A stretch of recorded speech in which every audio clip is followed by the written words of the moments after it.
Assalamualaikum warahmatullahi wabarakatuh. Perkenalkan, nama saya Muhammad Agung Hairon beserta teman saya Alia Fakira dan Muhammad Iqbal dari Universitas Negeri Jakarta ingin menjelaskan tentang feedback loops.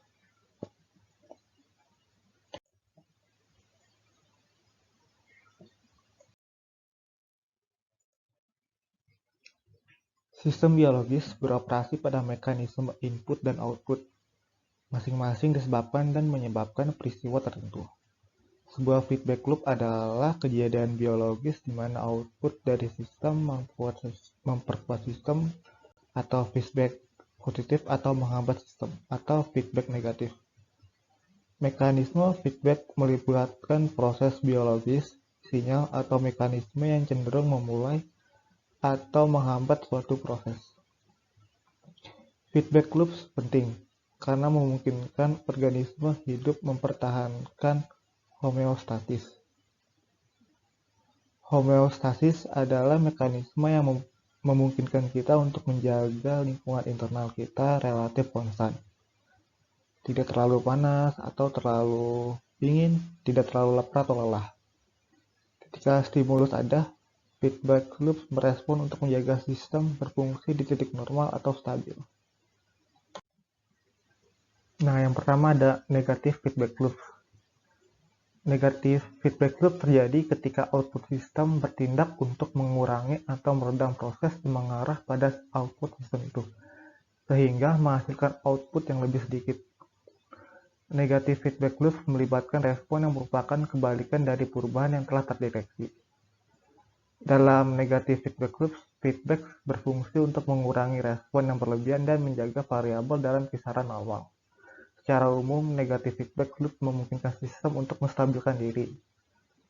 Negatif feedback adalah mekanisme kontrol penting untuk homeostasis tubuh. Mekanisme yang pertama itu adalah stimulasi. Rangsangan sebagai akibat dari penyimpangan parameter fisiologis dari nilai normal adalah tahap awal dalam loop umpan balik negatif. Kemudian yang kedua yaitu reception. Unit kontrol menerima perubahan parameter fisiologis melalui berbagai reseptor yang terletak di seluruh tubuh. Saraf dan termoreseptor lainnya adalah contoh reseptor umum yang terlibat dalam transmisi stimulus. Kemudian yang ketiga adalah processing. Otak berfungsi sebagai unit kontrol loop, menentukan apakah perubahan parameter fisiologis memerlukan aktivasi atau penghambatan loop. Yang keempat, counteract pada stimulus. Unit kontrol mengirimkan sinyal pada akhir loop untuk membatalkan dampak yang menyebabkan perubahan variabel fisiologis yang ada.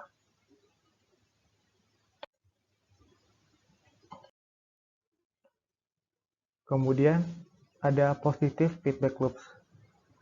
Dalam mekanisme positive feedback loop, output dari sistem merangsang sistem sedemikian rupa untuk lebih meningkatkan output.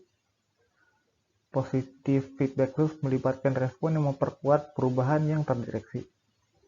Dalam positive feedback loops, feedback berfungsi untuk mengintensifkan respon sehingga titik akhir tercapai.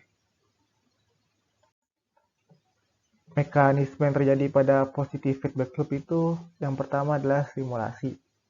Stimulasi yang memulai positive feedback loop untuk menyelesaikan suatu proses adalah langkah awal.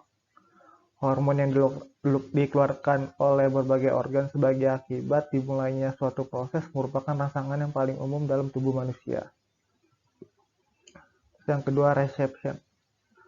Langkah kedua dalam loop adalah penerimaan rangsangan melalui berbagai sensor yang menyediakan data ke unit kontrol. Reseptor unit ini sebagian besar adalah saraf yang mengirimkan sinyal dari lokasi stimulus ke unit kontrol, yaitu otak pada manusia. Kemudian mekanisme ketiga adalah processing. Pemrosesan informasi yang dipasang ke unit kontrol oleh reseptor adalah fase berikutnya dalam loop dan diproses di unit kontrol. Kemudian yang keempat yaitu stimuli diaktifkan lebih banyak lagi untuk menginduksi output sebagai respon terhadap stimulus Informasi dari otak disampaikan ke lokasi tindakan melalui beberapa saraf. Untuk contoh positive feedback mechanism yang pertama yaitu ketika proses kontraksi pada bayi yang akan dilahirkan. Nah, pada peristiwa tersebut, dinding rahim akan mendapatkan tekanan dari si bayi.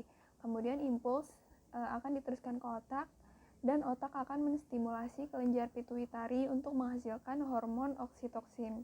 Nah, hormon oksitosin ini akan dibawa oleh aliran darah menuju ke rahim lagi, sehingga terjadi proses kontraksi di mana dinding rahim ini akan terus menekan bayi untuk keluar. Nah, contoh yang kedua yaitu pada peristiwa impuls pada sel syaraf. Ketika mencapai potensial aksi saat stimulus ini datang, ion natrium yang ada di luar membran sel ini akan masuk ke dalam sel melalui kanal natrium. Nah, kemudian respon yang akan dihasilkan dari peristiwa tersebut yaitu semakin banyaknya ion natrium yang masuk ke dalam membran sel melalui kanal natrium. Salah satu contoh mekanisme feedback negatif adalah regulasi suhu tubuh. Jadi, tubuh kita akan mencoba mempertahankan suhu normalnya. Ketika dalam keadaan dingin, akan ada suatu mekanisme untuk mempertahankan keseimbangan suhu tubuh, yaitu dengan meningkatkan laju metabolisme melalui kontraksi otot atau refleks menggigil. Pada keadaan menggigil, terjadi aktivitas sinkron hampir semua kelompok otot. Bahkan, otot antagonis saling berkontraksi, sehingga energi panas yang dihasilkan relatif tinggi. Selain itu, juga terdapat mekanisme vasokonstriksi, yaitu keadaan di mana pembuluh darah dalam kulit mengerut, sehingga keringat hampir dihentikan dan hilangnya panas dibatasi.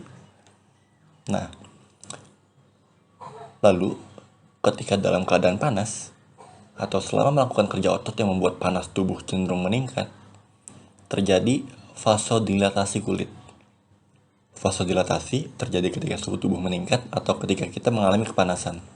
Pembuluh darah yang ada di permukaan tubuh akan berdilatasi atau membesar untuk mengeluarkan panas yang ada di dalam tubuh. Vasodilatasi juga membuat kelenjar keringat mengeluarkan keringat, dan keringat yang keluar dievaporasi sehingga suhu kulit menurun.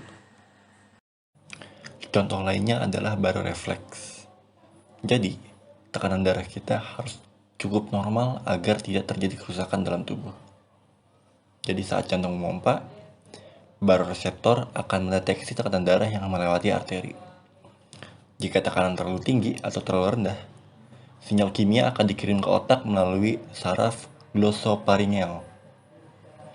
Otak kemudian mengirimkan sinyal kimia ke jantung untuk menyesuaikan laju pemompaan. Jika tekanan darah rendah, detak jantung meningkat, sedangkan jika tekanan darah tinggi, detak jantung menurun.